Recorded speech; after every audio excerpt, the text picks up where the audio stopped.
अस्सलाम वालेकुम। सबसे पहले तो मैं माजरत खा हूँ कि बहुत दिनों के बाद आप लोगों के साथ लाइव हो रही हूँ। अल्लाह ताला की बख्शी हुई ज़िंदगी, उसकी अता की हुई ज़िंदगी बहुत खूबसूरत है, छोटी सही लेकिन बहुत खूबसूरत है।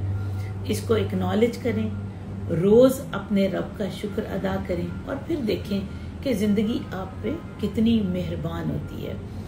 मेरा आज का जो मैसेज है ना, इसको आपने गौर से सुनना है और जब आपकी समझ में आ जाए तो आपने दूसरों तक भी पहुंचाना है, क्योंकि ये आपकी तरफ से एक सदका जारिया होगा उन लोगों की तरफ। जहाँ तक सिर्फ मेरी आवाज़ पहुंचती है, सोशल मीडिया से वो लोग मेरे मैसेज को सुनते हैं, अपने घर से बोरिया बिस्तर बांधते हैं और इस तवक्कल पर मेरे पास आते हैं कि इंशाल्लाह हमारे ऊपर अल्लाह ताला रहम करेगा और हमें जिसकी हम तमन्ना करके, औलाद की तमन्ना के लिए हम निकल रहे हैं, हमें अल्लाह ताला ज़रूर देगा।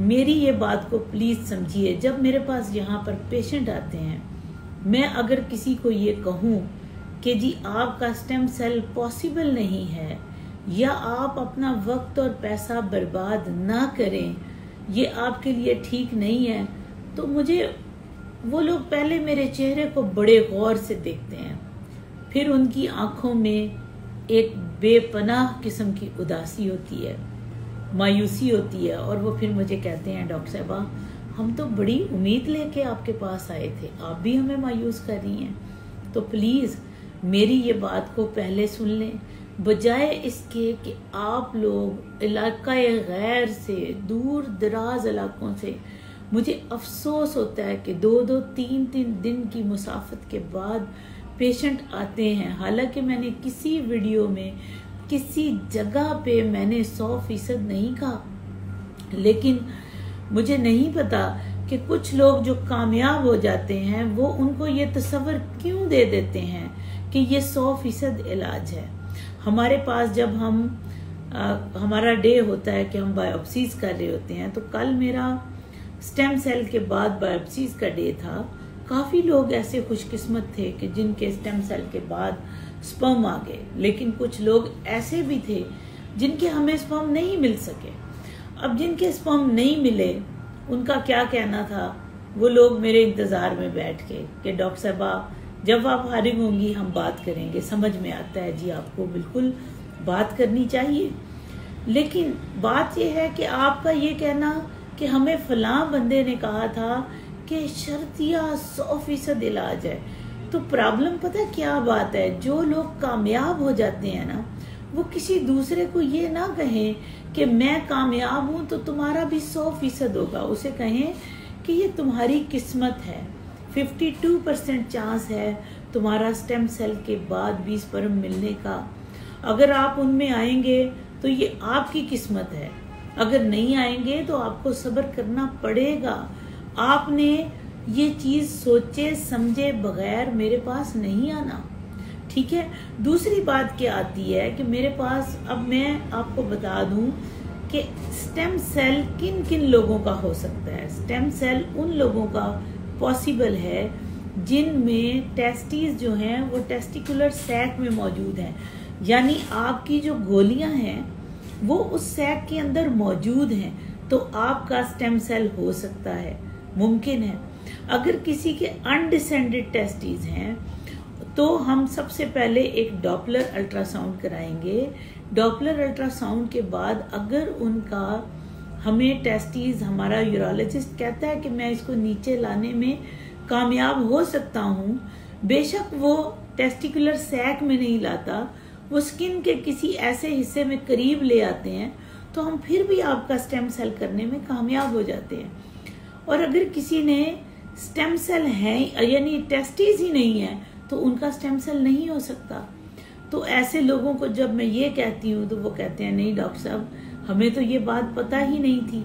तो प्लीज़ आप इन चीज़ों का पहले से देख लीजिए। दूसरी बात आ गई कि ख़वातीन किन में स्टेम सेल पॉसिबल है। ख़वातीन में जिनका प्री मैच्योर ओवेरियन फेलियर हो गया है, उनमें स्टेम सेल की पॉसिबिलिटी है। कुछ ख़वातीन 50 तक भी उनमें स्टेम सेल की मदद से वापसी आई है। लेकिन मुझे अफसोस होता है कि जब वो ख़वातीन जो इवन 60 को टच कर रही हैं और वो आके कहती हैं कि डॉक्टर साहब हमने तो ये देखा था कि बच्चा जो है बस स्टेम सेल के बाद मेरा 100% इलाज है और बच्चा मुझे मिल जाएगा, मैं उनको एक बात समझाती हूँ कि देखो अल्लाह की कुदरत ने भी औरत को एक टाइम दिया है, वो 40-45 के बाद बूढ़ी नहीं हो जाती। ये नहीं होता कि उसको बुढ़ापा शुरू हो जाए, लेकिन अल्लाह ताला ने उस औरत को, चूंकि एक इंसान ने उस औरत के अंदर से जन्म लेना है, तो उस खातून में इतनी कैपेबिलिटीज नहीं होती कि वो अपने वजूद में से अपने जमाशुदा ज़ख़ीरे से एक बच्चा पैदा कर सके। So that's the reason.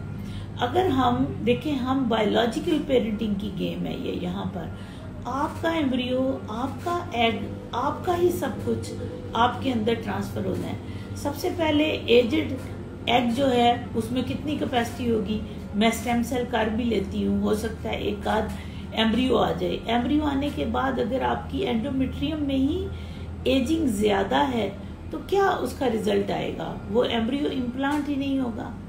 ठीक है, तो आपने ये चीज़ें प्लीज़ याद रखनी है कि आप खुद से ऐसी फॉल्स किस्म की, फेक किस्म की होप्स ना लें कि जी मैं 60 साल में भी जो है वो एक बच्चे की माँ बन जाऊंगी, क्योंकि आपके अंदर बहुत सारे मेडिकल डिसऑर्डर्स हैं। स्टेम सेल भी उन लोगों का पॉसिबल है जो डायबिटिक नहीं है, हाइपरटेंसिव नहीं है, बहुत बड़े इशू उनके अंदर नहीं है, मैं उनको स्टेम सेल कर दूं, चंद दिनों के बाद क्या होगा, स्टेम सेल करने के बाद क्या होगा कि स्टेम सेल के बाद उनके एग्स मिलना शुरू हो गए।